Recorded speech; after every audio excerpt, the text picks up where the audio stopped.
Olá, um bom dia para você. Hoje é quarta-feira, 1º de junho, e o Senado Notícias está no ar.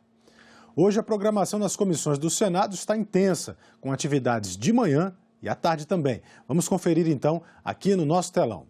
A Comissão de Meio Ambiente faz a primeira reunião do dia, às 8h30. Na primeira parte, os senadores vão votar requerimentos em um projeto que agrava penas de crimes contra a flora.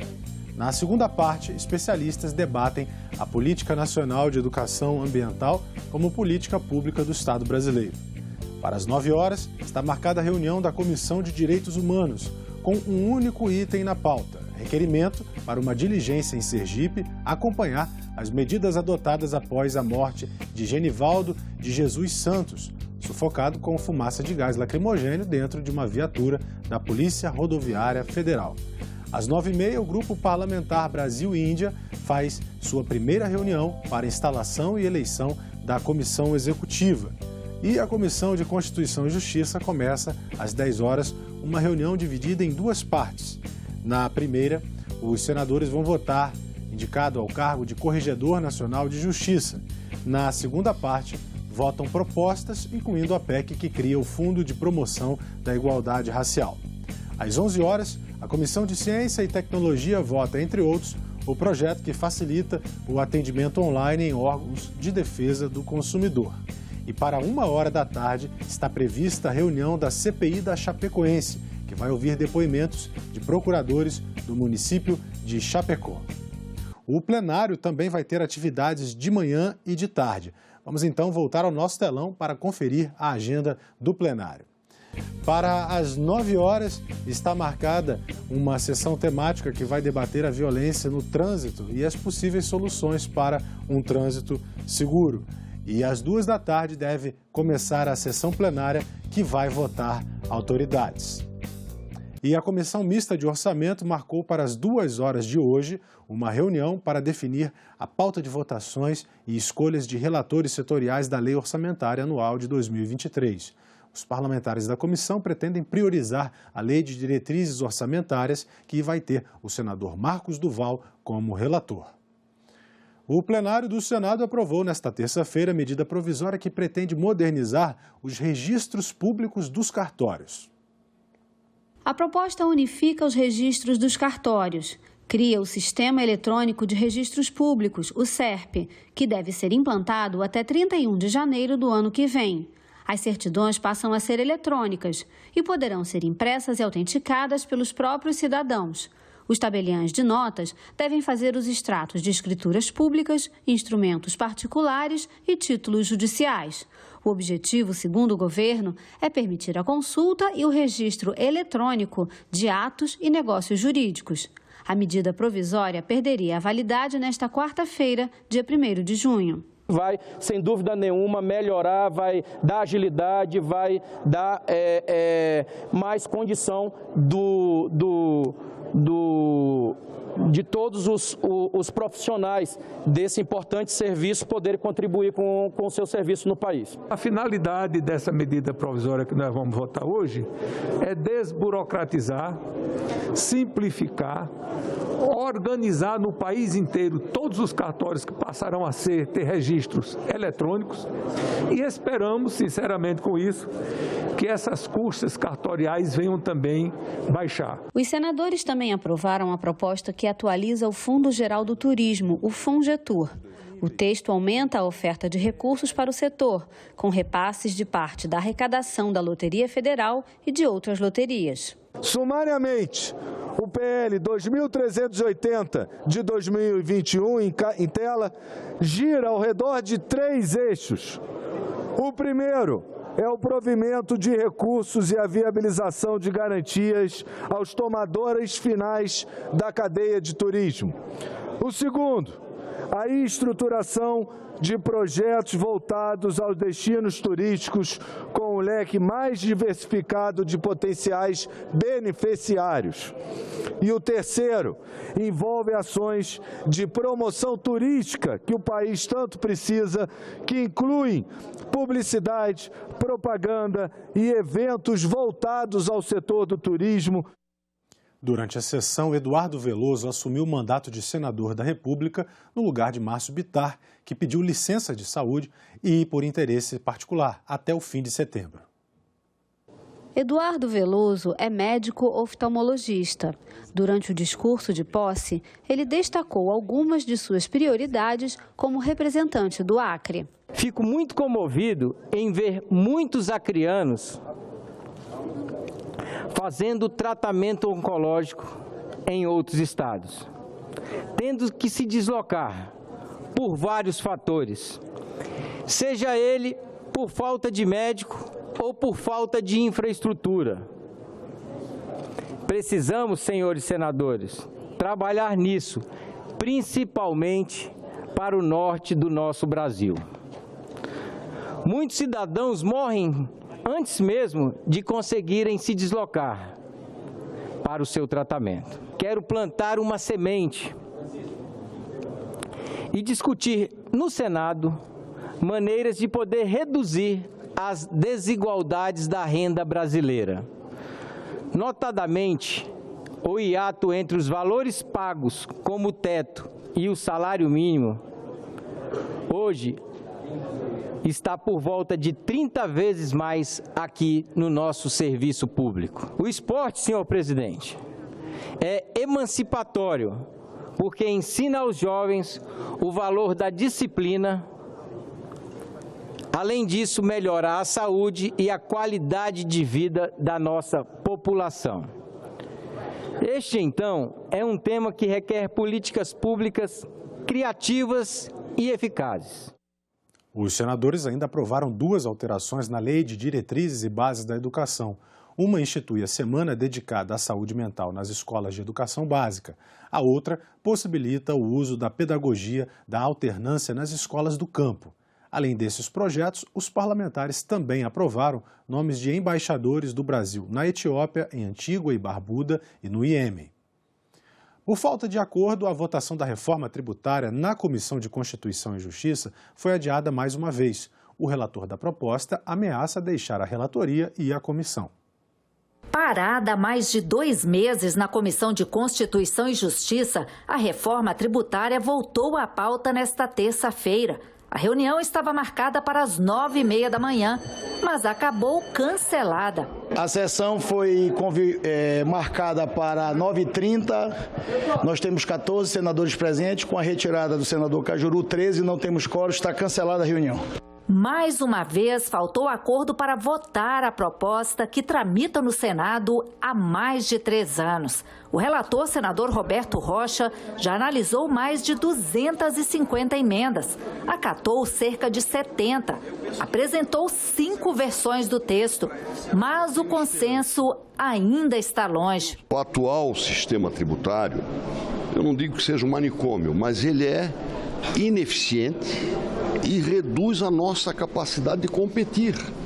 Quer dizer, uma pedra que nós estamos carregando num mundo que exige competitividade. Então, se não for possível aprovar a reforma como um todo, pelo menos alguns pontos sobre os quais haja consenso, nós devemos aprovar. A PEC 110 não resolve os problemas tributários do Brasil e cria outros. Arrasa com o setor de serviço. Então não tem sentido essa PEC.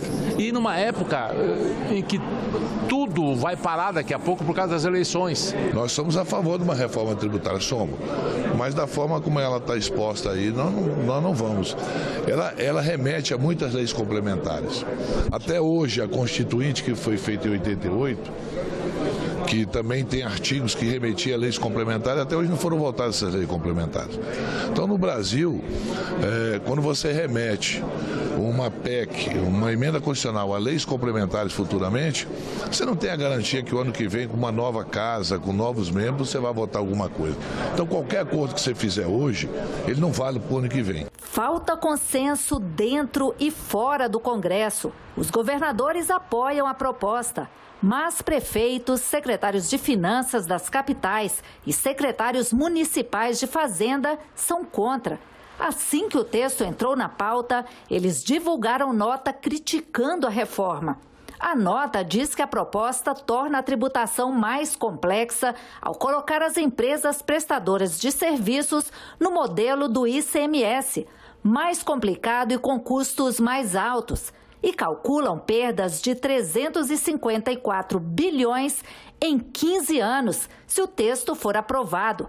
Os setores agrícola e de serviços também já se posicionaram contra as mudanças sugeridas pela PEC. O senador Roberto Rocha lamentou o cancelamento da reunião e a falta de acordo para votar a proposta.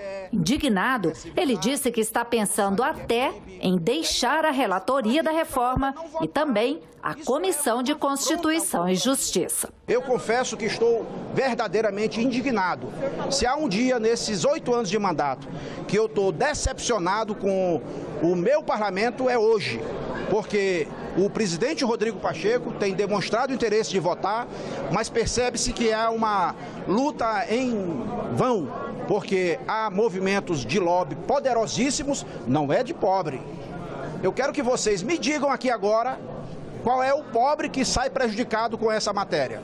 Em linhas gerais, a reforma tributária prevê a criação de um modelo dual de tributação, com 2 impostos sobre valor agregado, IVA. Um federal, a Contribuição sobre Bens e Serviços, CBS, que uniria COFINS, COFINS Importação, PIS e CID Combustíveis. O IPI seria transformado em um imposto seletivo cobrado sobre produtos com impactos em saúde e meio ambiente, como cigarros e bebidas. O outro imposto, chamado de IBS, Imposto sobre Bens e Serviços, que unificaria o ICMS cobrado atualmente pelos estados e o ISS, recolhido pelos municípios. O prazo de transição para o IBS seria de 40 anos. O texto também estabelece que a cobrança do IVA dual passaria da origem da operação com bens ou prestação de serviços para o destino. A Comissão de Assuntos Sociais aprovou ontem convite ao diretor-presidente da Agência Nacional de Saúde Suplementar, a ANS, para que explique na comissão os critérios usados para o recente reajuste dos planos de saúde individuais e coletivos em mais de 15%. A data para a audiência ainda vai ser definida. A reconstrução do lábio leporino pelo Sistema Único de Saúde é o que determina projeto aprovado pela Comissão de Assuntos Econômicos. A proposta estabelece que a cirurgia para a reconstrução do lábio leporino e da fenda palatina seja realizada logo após o bebê completar 3 meses de vida. Essa cirurgia pode ser realizada pelo cirurgião plástico, com especialidade em cirurgia bucomaxilofacial, mas pode também ser executado por um odontólogo que tem a mesma especialidade. Muitos odontólogos são formados e fazem especialização na cirurgia bucomaxilofacial. Então, um dos 2 profissionais, desde que tenha especialidade, ele pode executar essa cirurgia, que não se trata apenas, senador Messias Jesus, senhores senadores, de uma reconstrução plástica. Além dela, tem também a parte da fisiológica, desde que tenha a fenda palatina, que nós chamamos de céu da boca, pode ter comunicação com a parte, as fossas nasais todas, e dá também distúrbios da fala e outras complicações. Na mesma reunião, a CAI aprovou o projeto que permite a alteração de consórcios municipais, desde que sejam aprovadas leis com esse intuito pela maioria dos municípios integrantes do consórcio. Atualmente, é necessária a aprovação de leis por todas as cidades que participam do consórcio. A exigência de aprovação unânime acaba por inviabilizar o aperfeiçoamento das regras colocadas no contrato em função da ampliação do objeto do consórcio, que abrange cada vez mais áreas e a tendência de uma participação crescente do número de municípios. Portanto, a proposição aqui analisada tem a virtude de diminuir a rigidez da regra atual. Além disso, sempre será possível que o ente federativo se retire do consórcio, caso assim deseje, nas hipóteses de não concordância com as alterações aprovadas pela maioria de seus membros. Otimiza recurso, porque é recurso público, recursos da União, e isso faz com que nós damos um exemplo de uma boa utilização do recurso dos impostos dos brasileiros. O projeto que altera os consórcios foi aprovado de forma terminativa e segue para a Câmara dos Deputados se não houver um recurso para que seja votado no plenário do Senado. Já a proposta que obriga a reparação do lábio leporino pelo SUS vai para a Comissão de Assuntos Sociais. A Comissão de Educação fez ontem a sabatina do economista João Paulo Machado Gonçalves, indicado para o cargo de ouvidor-geral da Ancine. Os senadores aprovaram a indicação, que agora segue para votação no plenário. João Paulo Machado Gonçalves é economista, servidor de carreira da Controladoria Geral da União, CGU, e desde 2019 é diretor de Governança, Inovação e Conformidade da Casa Civil. Ele foi indicado ao cargo de ouvidor-geral da Ancine, Agência Nacional do Cinema, pelo presidente da República. No relatório, a senadora Cátia Abreu considerou que o economista atende às exigências constitucionais para assumir o cargo. Considerando o histórico pessoal e profissional aqui resumido, entendemos dispor essa comissão dos elementos necessários para deliberar sobre a indicação do senhor João Paulo Machado Gonçalves para exercer o cargo de ouvidor-geral da Agência Nacional do Cinema. O ouvidor deve atuar como porta-voz do cidadão, agindo contra qualquer violação de direitos, abuso de poder, erro, omissões e negligências. Seu trabalho busca tornar a administração pública mais eficiente e transparente e seus agentes mais responsáveis em suas decisões. Aprovada a indicação do senhor João Paulo Machado Gonçalves para exercer o cargo de ouvidor-geral da Agência Nacional de Cinema, Ancine, com 13 votos a favor, 2 não e nenhuma abstenção. A matéria vai a plenário.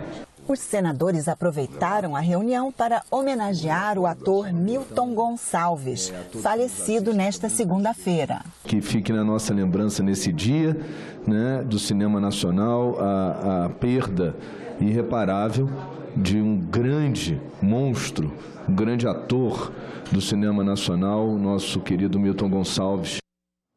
Para amanhã está marcada uma sessão conjunta do Congresso Nacional.